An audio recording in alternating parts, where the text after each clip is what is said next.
alors on va recevoir suñu invité bu njëkk le temps que Alfie se prépare pour defaral ñu lii ñu bëgg a lekk tey muy gâteau gâteau anniversaire la parce que tey la sa anniversaire ñu recevoir ki nga xamante ni moo di Mbaye Magnan Diagne Mbaye Magnan moom nag caméraman la musicien comédien réalisateur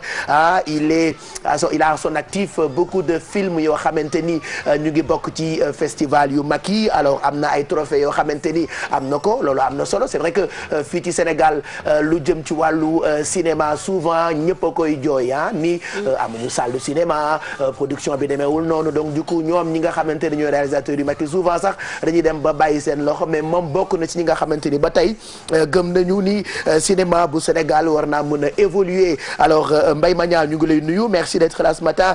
pour waxtaanee sa liggéey même si je sais que xam nga ni tey actualité bi procès Karim Wade la bien sûr xam naa ko te yéen xam naa leen tem nga def ci film tem nga def taxaw bu tribunal di filmer surtout que moom filmam yëpp ça touche la société sénégalaise affaire yoo xam ne day xew suñu biir société comme dernier filmam bi nekk le dernier geste affaire wujja la ñuy wax jalousie bi nekk ci biir kër yi donc peut-être que dina ko inspiré qui sait. donc tey mbaa doo dem taxaw buntu tribunal pour un peu def scénario bu xaw a mel noonu. Après bon c'est un peu dangereux pour ñun parce que d'habitude voilà c'est un peu dangereux pour ñun pour dem filmer foofu d'autant plus que pour filmer il faut nga am autorisation de tournage et je pense que ni en 24 heures on peut pas avoir benn autorisation de tournage. même yéen réalisateurs yi même sans caméra inspiration bi selon actes yi mën na leen permettre ngeen def scénario bu doy waar. waaw mais bien sûr de façon ñun normalement nañu war a bind li nga xamante ni moom mooy suñu fait de société yi. parce que nous devons faire des films qui nous ressemblent. C'est-à-dire faire des films yoo xamante ni ça parle de nous mais ça parle également de notre société ça parle également des gens li nga xamante ni moom la Sénégalais yi di gëm pour ñu mën leen yee mën leen toppatoo. voilà Rêve brisé entre autres profanation c'est ça. En fait la profanation c'est un projet qui va venir bientôt et enfin c'est mon prochain projet que je vais tourner inchallah. D'accord alors Rêve brisé am na prix boo xamante ne am na ko muy premier concours de film sur li ñu tuddee planification familiale c'est ça. Voilà effectivement mooy prix bi nga xamante ni moom la ma waa ASBEF décerné il y a juste 2 mois. C'est parce que en fait c'est un film qui parle un peu d'une jeune fille bi nga xamante ni elle a été violée par un tonton saay-saay. Et donc entre la légalité et l'illégalité donc elle a décidé sa maman a voulu que ñu defal ko avortement médicalisé. Mais malheureusement la législation au Sénégal ne prévoit pas tout cela. Et ensuite sa maman a tenté une interruption volontaire de grossesse malheureusement la fille est décédée. Et maintenant la question à la fin c'est maintenant ñi yore législation bu doon seen doom la tey jii ñoom naka la ñuy doxale et donc voilà c'est ça que je voulais partager un peu avec le commun des Sénégalais. fan la inspiration bi di jógee tout le temps ba ngay def ay genre film yu ni mel nga xam ni souvent les gens qui regardent ça dañuy jooy. Effectivement mais en fait man ci société bi laa bokk et puis dama am benn passé bu rëy ci wàllum ONG yeeg structures yeeg association yi donc dama yàgg liggéey ci structures yu mel noonu en plus aussi tamit dama bokk ci benn mouvement bu mag boo xam ne mu ngi tudd Comeva donc c'est un mouvement bi nga xamante ni c'est dirigé par le professeur Eva Marie Coll Seck donc qui nous a moom moo ñu teete moom moo ñu taataan moom moo ñu encadré donc ci en tout cas tout ce qui est éthique valeur et action donc ci la ñuy xëy et donc yu mel noonu day am ci société bi et que personne n'en parle. Par exemple le prochain film que je vais faire qui est La Profanation c'est un film qui parle d'inceste un père qui a violé sa fille à l'âge de 13 ans mais malheureusement heureusement la fille s'est battue jusqu'à l'âge adulte pour pouvoir en tout cas refaire sa vie. Ça a été très difficile mais malheureusement quand une de ses élèves a eu la même chose c'est en ce moment qu'elle a décidé d'en parler pour que les autres personnes yi nga xamante ne amoon nañu problème ñoom ñu mën a après finalement yooyu intéressé na la de qu'est-ce qui s'est passé. Ah oui en fait le problème non mais xam nga dama liggéeyoon ci benn programme bu tudd le centre conseil pour adolescents et centre conseil pour adolescents yi foofu à l'époque c'était de 2014 en 1999 on avait li ñu wooyee le premier service de l'écoute au téléphone et assez souvent lu ci ëpp nit ñi dañu doon wax ay problèmes yoo xamante ni mënuñu ko raconter lu ci mel ni sama papa violé na ma à l'âge de 13 ans mais loolu mënoo ko wax kenn parce que yaay ji certainement nee na ko noppi voilà donc léegi c'est des problèmes qui se passent dans la famille mais kenn mënu ko wax parce que y a le sutura y a le muñal y a la sa papa la boo ko waxee kër gi tas voilà boo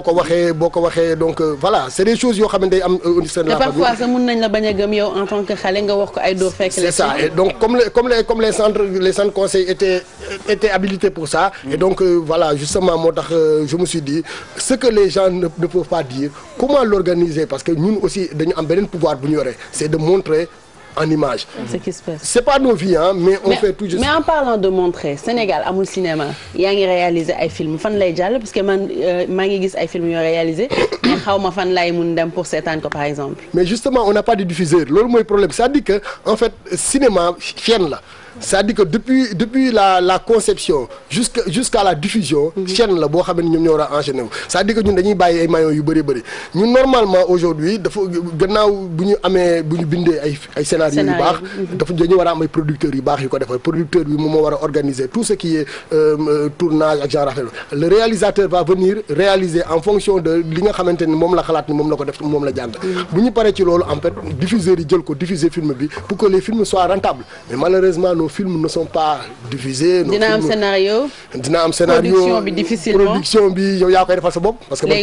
tous mes films man maa leen di produire sama bopp. voilà man maa leen di produire sama bopp bon de temps en temps nag mu am ay bonne volonté yoo xam dañuy gis ni sonn nga lool ñu jàpp ci mais lu ci ëpp man maay produire sama bopp damay dem banque leb xaalis tourner sama film comme voilà man monsieur Mbaye dama gis ni que film bi ngay expliquer sànq dafa poser problème mu interruption volontaire de grossesse. mu nekk benn débat d'actualité. est-ce que film bi da ngay siy joxe sa position wala da ngay soulever questionnement bi pour ku nekk mën wax sa avis. oui là nag moom dama soulever vraiment benn questionnement quoi pour dire que si c'était aujourd'hui ñi yore législation bi seen doom la tey jii ñoom naka lañ koy defee parce que en fait man awma position parce que awma ci solution li ma mën a wax daal mooy ne que voilà un fait qui est là le montrer mais maintenant dire aux populations mais naka ngeen ci xalaat parce que même parce que si je ne me trompe pas même la législation interdit d'en parler. L'interruption volontaire de grossesse parce que loi bi daf ko interdire ne que waruñu def interruption de volontaire de grossesse pour en tout cas ñi nga xamante ils sont victimes d'inceste et de viol et je pense que aussi c'est un sujet boo xamante ni war nañ cee mën a réfléchir bu baax a baax par rapport à cela. Alors on va vous donner un aperçu ci li nga xamante ne yàlla réalisé na ko parmi ces films regardez cet extrait et puis vous allez vous rendre compte que c'est un bon et grand réalisateur regardez.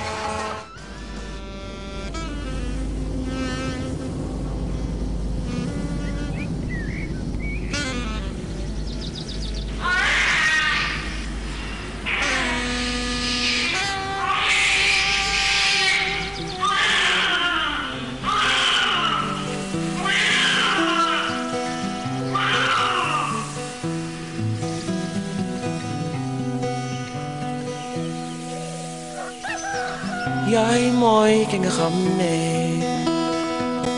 bi ngay gone ba ni nga màggee doo fi nekkee doo ko sóoree donc un extrait de ce film réalisé donc par Mbaye Magna Diagne alors actuellement lan mooy projet yi et puis di leen fàttali léegi ñu dañuy dem fekki rédaction bi Chérif Dia qui se prépare ñu ngi ñuy wax ni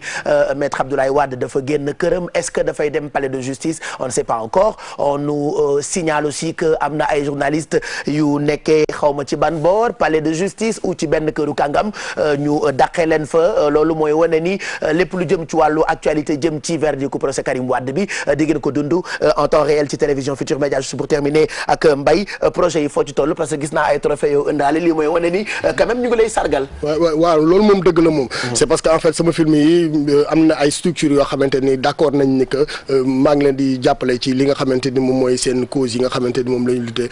si les violences surtout basées sur le genre. parce que voilà nous travaillons avec des associations. et que bëgg nañu de temps en temps société bi aussi reconnaître na que effectivement que ñun ñu ngi leen di jàppale ci li nga xamante ni mooy suñu wàllu métier. li nga xamante ni moom la ñu nekk. comme ni nga ko waxee ni projet yi nga xamante ni am na mooy nekk la profanation justement nga xamante ni le professeur Eva Marie Coll Seck ak Comeva donc ñoom daañu ci jàpp incha allah donc d'ici sous peu ça va être un film boo xamante ni daañu ko mettre sur place. là vraiment on va parler d'inceste mais on va pas parler d'inceste comme violence yooyu mais on va parler surtout des aspects psychologiques. de la personne qui a vécu. en tout cas les violences basées sur le genre. Sinon aussi il y a d'autres projets yoo xamante ni bëgguma ko wax léegi parce que ensuite je suis en train d'écrire mon premier long métrage. et ça va être sur la cybercriminalité. et là boobu moom ça va être c'est intéressant en tout cas ñu ngi koy xaar et que bu ci nekk di nga ñëw nga waxtaan ko ak ñun ci télévision Futur Média 9h05 tey jour de procès wala jour de verdict pour procès Karim Wade lundi 23 mars on retrouve tout de suite la rédaction bonjour wala rebonjour Chérif Dia alors lu ñu mën a jàpp ci wàllu xibaar jëm ci fii ñu taxawee diggante palais de justice ak yenn ci ay coin wala point yoo xamante ni suñu équipe yaa ngi foofu. asalaamaaleykum Pape Cheikh Diallo asalaamaaleykum ñi nga toogal foofu ci plateau. maaleykum salaam Mamoudou Ibra Kane. Mesdames, Messieurs, bonjour. Journée spéciale, programme spécial sur TFM. L'actualité, vous le savez, c'est le verdict attendu d'un moment à l'autre du procès de Karim Wade et de ses 9 co-prévenus. Le président Abdoulaye Wade, père de Karim Wade, vient ou s'apprêtait en tout cas à quitter son domicile à Fann Résidence. Et nous sommes en direct avec Ibrahima Kane. Bonjour Ibrahima.